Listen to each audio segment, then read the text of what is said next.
হে everyone, তোমরা সবাই কেমন আছো? আশা করছি খুব ভালো আছো। চলে আসলাম আবারও একটা ছোট্ট মিনি ব্লগ নিয়ে। তো আজকে চলে এসেছে আমার এই ছোট্ট ফুল বাগানটাকে নিয়ে তোমাদের সামনে। তো চলো, আমার বাড়িতে কি কি ফুল ফুটেছে আজকে সেটাই তোমাদের সাথে শেয়ার করব।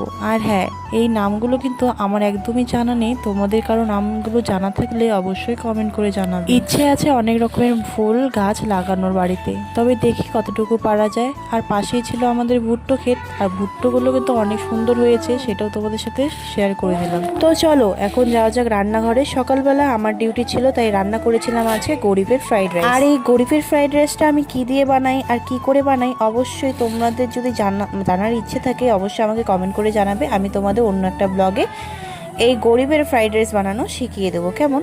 তো চলো, অনেক কাজ আছে, এগুলো আগে খাওয়া যাক, তারপরে ওই কাজগুলো ধরা যাক।